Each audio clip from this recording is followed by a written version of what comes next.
আসসালামু আলাইকুম dear viewers. আমি জানি প্রচুর গালি আসবে কমেন্ট সেকশনে, কিন্তু রিয়ালিটি হলো আমি যদি এই পক্ষ ওই পক্ষ ইত্যাদি মহলকে খুশি করার জন্য ভিডিও বানাই তাহলে নিজের কাছে ঘৃণিত হয়ে যাব। তাই ওরকম ভিডিও আমি বানাবো না। সো এই ভিডিওতে যা শুনবেন এবং দেখবেন তা অনেকেরই পছন্দ হবে না, স্পেশালি বিএনপি এবং জামাতের অনুসারীদের কথা বলছি। তবে আমার একান্ত অনুরোধ থাকবে যে ভিডিওটি পুরোটা দেখুন। আমাকে গালি দিন আর প্রশংসা করেন, ডাজন্ট ম্যাটার। আমি চাই প্রাণপ্রিয় জন্মভূমি বাংলাদেশের সত্যিকার মঙ্গল কিসে তা আপনারা জানুন, and act accordingly. So dear viewers, please watch the full video please.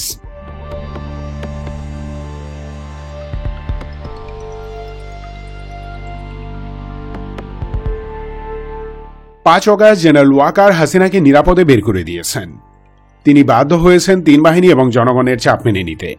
General Waker জানতেন যে হাসিনা যদি না পালায় তাহলে তার চিহ্নও খুঁজে পাওয়া যাবে না। তাই সেদিনই তিনি ট্রোজান হর্স হয়ে ঢুকে পড়েন। ছাত্র জনতার পক্ষে দাঁড়িয়ে নিজের অবস্থান পোক্ত করেন, যেন ভবিষ্যতে সময় বুঝে স্বার্থ হাসিল করা যায়। এখানে আরও একটি ফ্যাক্টর না বললে বেইমান হয়ে যাব, যদিও আপনারা তা জানেন, তবুও আবার বলছি। 24 জুলাই যখন আন্দোলন দমন করে ফেলা হয় তখন প্রাইভেট ইউনিভার্সিটি স্টুডেন্টরা ঝাঁপিয়ে পড়েন। দেশপ্রেম ও মানবিকতার অনন্য নজির স্থাপন করেন তারা জীবন দিয়ে। তাদের বজ্রকঠিন প্রত্যয় দেখে বিএনপি ও জামাতের লাখো নেতাকর্মীরাও ঝাঁপিয়ে পড়েন, শহীদ হন। সারা দেশ গর্জে ওঠে। অবশেষে আমরা আমাদের দেশ ফিরে পাই। Come back to general Wakeruzzaman. তিনি খুবই ধূর্ত এবং ধুরন্ধর ব্যক্তি, পাশাপাশি ধৈর্যশীল বটে। ডিসেম্বরে ক্যান্টনমেন্টে তার সাথে সাক্ষাৎ করে বিক্রম মিস্ত্রি। সেখানেই তাকে একটা স্পেশাল ডিরেকশন দেওয়া হয়, যা তিনি স্টেপ বাই স্টেপ বাস্তবায়ন করছেন। আর এই জন্য জেনারেল ওয়াকার ভর করেছেন বিএনপির উপর। আওয়ামী লীগ নিষিদ্ধ করা, পিলখানা ষড়যন্ত্রের পুনঃতদন্ত, তার বিচার, প্রশাসনিক সংস্কার ইত্যাদি অতি গুরুত্বপূর্ণ বিষয় আপাতত ঠেকানোই তার মিশন। কারণ ভবিষ্যৎ রাজনৈতিক সরকারকে বাগে নেয়ার প্ল্যান ডান্ডিয়া অলরেডি করে ফেলেছে। বাই দ্য ওয়ে, দুঃখের বিষয় হলো জেনারেল ওয়াকার খুশি মনে এই দায়িত্ব নিয়েছেন। এজন্য তার প্রিপারেশন আগেই ছিল। 5 অগস্টেই তিনি এমন এক সেট আপ দেন যেন হাসিনা পরবর্তী সরকারে তার পাওয়ারফুল প্রেজেন্স থাকে। আসিফ নজরুল তার বড় এক মাধ্যম। এছাড়াও সচিবালয়ে থাকা দিল্লির নির্দেশনায় নিয়োগপ্রাপ্ত সচিব আমলারা ওয়াকারের দাবার গুটি। বর্তমানে তিনি সংস্কার নিয়ে ক্ষিপ্ত, কিন্তু কার্যকর সংস্কারের পথে তিনিই বাধা। সেনাবাহিনীর অতি জরুরি সংস্কারের ব্যাপারে তিনি একদম চুপ, অথচ বাহিনীর টপ কমান্ডে অন্তত 15 জন অফিসার আছে যারা হাসিনার একান্ত অনুগত।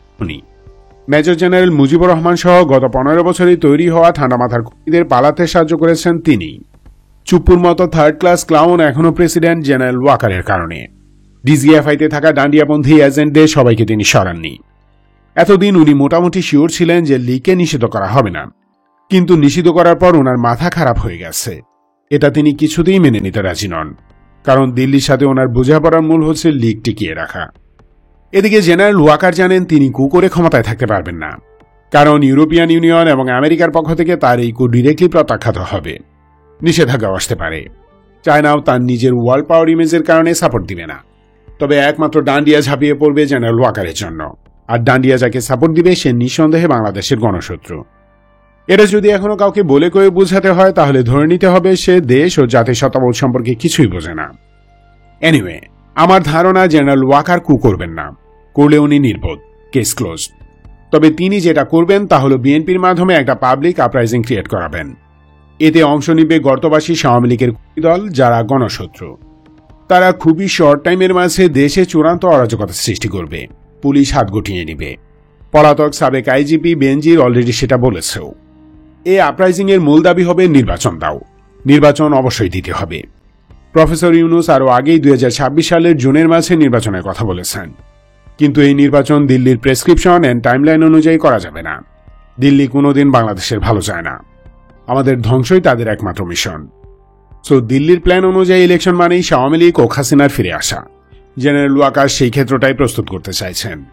সেনাবাহিনী ও দেশকে মুখোমুখি করে ফেলছেন। আশা করি হাসিনা এবং লীগের রয়ে যাওয়া এদের বয়ান থেকে সেটা আন্দাজ করতে পারছেন। এখানে জামাতের ভূমিকাটা আরও বাড়ছে। পাবলিক অ্যাডমিনিস্ট্রেশনের অনেকটাই তাদের দখলে, প্লাস তারা নির্বাচন ডিলে করাতে চাইছে, যাতে বিএনপি চূড়ান্ত পৌঁছে গিয়ে জনমত বিপক্ষে চলে যায়। সেক্ষেত্রে নির্বাচনে জামাতের বড় একটি আসন সংখ্যা নিশ্চিত হবে, এমনটাই ভাবছে তারা। কিন্তু দেশের আলটিমেট স্বার্থের কথা বিবেচনা করলে এই টেকনিক ধ্বংসাত্মক। তবে আমি নিশ্চিত জামাত এমন সংখ্যাগরিষ্ঠতা পাবে না যা দিয়ে তারা কোয়ালিশন সরকার গঠন করতে পারে। সো তাদের নিয়ে মাথা ব্যথা কম। কিন্তু সমস্যা হলো বিএনপি হাইকমান্ডের বড় অংশটি ইচ্ছাই হোক বা অনিচ্ছায় দিল্লির ফাঁদে পড়েছে। আপনি মানেন আর না মানেন এটাই ট্রুথ। বিএনপি যখন ভুল করে তখন বাংলাদেশ রক্ত দিয়ে মাসুল দেয়। জেনারেল মইনের মতো একটা বেঈমানকে সেনা প্রদান করার মাসুল বিএনপি সহ এদেশের কোটি কোটি মানুষ দিয়েছে। তারেক রহমানের বোঝা উচিত জেনারেল ওয়াকার জেনারেল মইনের প্রেতাত্মা। তবে আমার ভয় তারেক রহমান নিজেই সে ফাঁদে পা দিয়েছেন। জেনারেল ওয়াকারকে ত্রাতা ভাবছেন। তার আলটিমেট টার্গেট আওয়ামী লীগের রাজনীতির মাঠে ফিরিয়ে আনা। দেশের স্বাধীনতা ও সার্বভৌমত্বের বয়ান স্রেফ একটা অজুহাত। সত্যি যদি তিনি করিডোর না চাইতেন তাহলে সেটা ইউএন স্পেশাল রিপ্রেজেন্টেটিভ এবং ইউএস মিলিটারি ডেলিগেশনকে বলতে পারতেন। সেটা তিনি বলেননি, বলার সাহস ওনার নেই। বরং এই অজুহাতে ডক্টর ইউনূসকে সরিয়ে আসিফ নজরুলকে প্রধান উপদেষ্টা বানিয়ে স্বার্থ হাসিলের চেষ্টা করেছেন।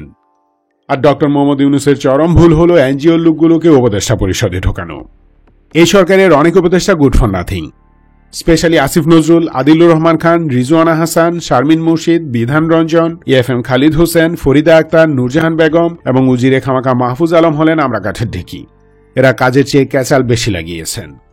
আসিফ নজরুলের মিনিস্ট্রি লীগের জামিন ও মুক্তিবাণিজ্যের হেড অফিস।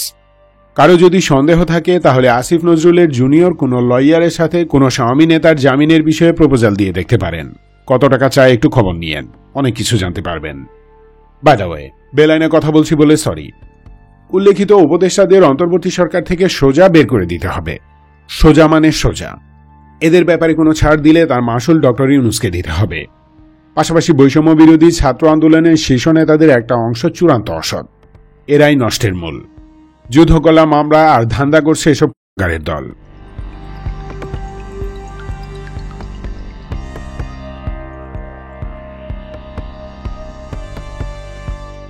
এর সমাধান একটাই, বিএনপির উচিত এখন এমন স্টেপ নেওয়া যাতে পরিষ্কার হয় যে তারা দিল্লির স্বার্থে কাজ করবে না। ম্যানিফেস্টো প্রকাশ করতে হবে যে তারা নির্বাচিত হলে ডান্ডিয়ার সাথে সম্পাদিত সকল দেশবিরোধী চুক্তি বাতিল করবে।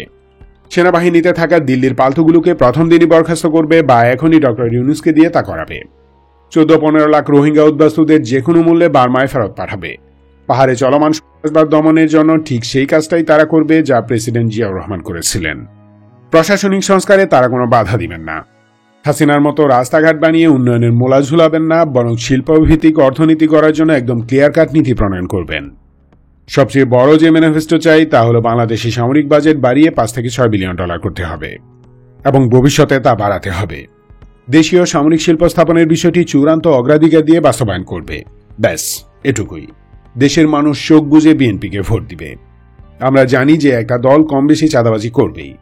এটা নিয়ে আসলে দেশবাসীর সিরিয়াস কোনো অভিযোগ নেই। কিন্তু আমরা আশা করি বিএনপি ডান্ডিয়ার পালতুতে পরিণত হবে না, ফ্যাসিস্ট হয়ে উঠবে না। মানুষ একটু কম বা বেশি খাবে, তাতে আপত্তি নেই। কিন্তু জাতীয় গৌরব হলো আগ্রাসী ডান্ডিয়ার প্রতিরোধ করা। ইজ্জত নিয়ে বাঁচতেও চাই। যারা আমাদের কাংলু বলে গাইল দেয় তাদের পাছা চাটাদের আমরা মেনে নিব না। Clear and loud. ধন্যবাদ ভিডিওটি শেষ পর্যন্ত দেখার জন্য। সতর্ক সুস্থ থাকুন, দেশকে ভালোবাসুন। বাংলাদেশ চিরজীবী হোক।